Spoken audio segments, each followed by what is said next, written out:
सभी को सुप्रभात। मेरा नाम शैली मित्तल, मैं जनपद आगरा से आप सभी को कहानी सुनाने के लिए आई हूँ। हमारी कहानी का शीर्षक है अदम्य साहस की परिचय। एक बच्ची, जैसे आपका जन्म लखनऊ में हुआ है उत्तर प्रदेश के, ऐसे ही एक बच्ची का उत्तर प्रदेश के अम्बेडकर नगर में जन्म हुआ, जिसका नाम था अरुणिमा सिन्हा। अरुणिमा सिन्हा, ये देखिए, ये अरुणिमा सिन्हा, इनका जन्म हुआ। इनको खेलना बहुत अच्छा लगता था, खास तौर से क्या खेलती थी?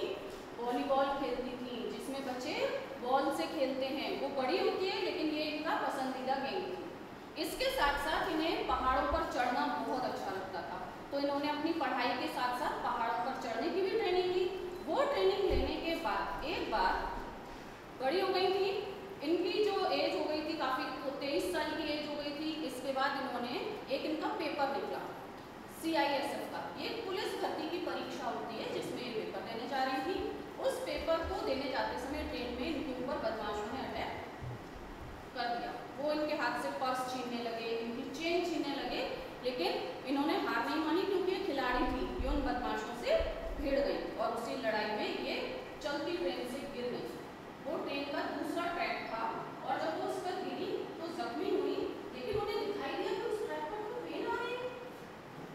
उन्होंने पूरी हिम्मत जुटाई, उस ट्रेन के ट्रैक से हटने की कोशिश की, लेकिन कभी उनके पैर से होकर एक ट्रेन गुजर गई। उसके बाद वो बेहोश हो गई।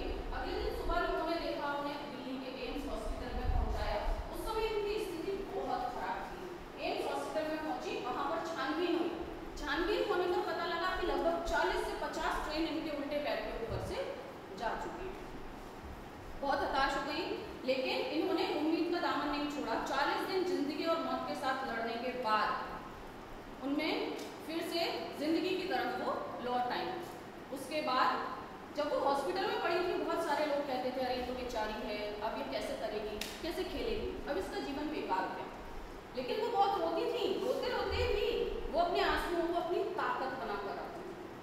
वो कहती थी, मैं वो सब कुछ कर सकती हूँ जो एक सामान्य इंसान कर सकता है, इसलिए अब मुझे कुछ ऐसा करना है कि लोग मेरी विकलांगता को ना देखें। मुझे मानसिक रूप से विकलांग नहीं होना है, मैं केवल शारीरिक रूप से विकलांग हूँ, मेरा एक पैर नहीं है, लेकिन मुझे हिम्मत करनी है। बहुत कोशिश की। ऐसे समय में सिर्फ उनकी माँ ने उनका साथ दिया। वो अपनी माँ को बहुत प्यार करती। उनकी माँ ने उनका बहुत साथ दिया। उसके बाद वो लगातार कोशिश करती रही, तो दिल्ली की एक संस्था ने उनका साथ देने की कोशिश की और एक मिक्स्ड लोहे का और मिक्स्ड फाइबर होती है, वो हल्की होती है, उसको मिलवाकर उनका पैर बना। वो पैर की वजह से उन्होंने फिर से चलना शुरू करा। फिर वो रुकी नहीं और सीधे पहुंची जमशेदपुर की ट्रेन पकड़कर बछेंद्री पाल के पास। वो एक ऐसी टीचर थी जो पहाड़ पर चलने की ट्रेनिंग देती। बछेंद्री पाल के पास पहुंचकर उन्होंने उन्हें सारी बात बताई, तो उन्होंने कहा, अरे तुम तो माउंट एवरेस्ट फतह कर चुके हो।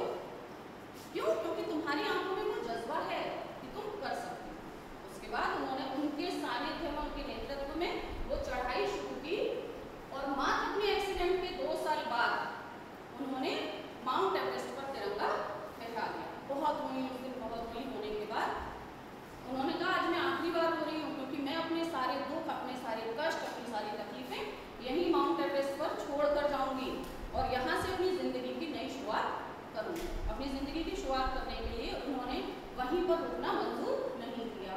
उसके बाद लगातार उन्होंने बहुत सारी दुर्गम चोटियों पर चढ़ाई की। उन पर चढ़ाई करने के एवज में उन्हें बहुत सारे पुरस्कार मिले, बहुत सी धनराशि मिली। आज भी वो हमारे साथ में लगातार वर्किंग है और वो मोटिवेशनल स्पीकर है, यानी वो प्रेरणा भरी कहानियाँ हम लोगों को सुनाती।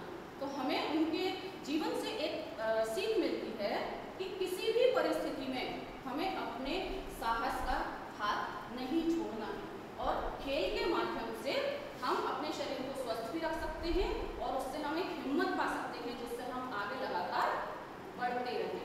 खेलों के लिए हमें जागरूकता होनी बहुत ज़रूरी है और अपनी विकलांगता को हमें मानसिक नहीं बनने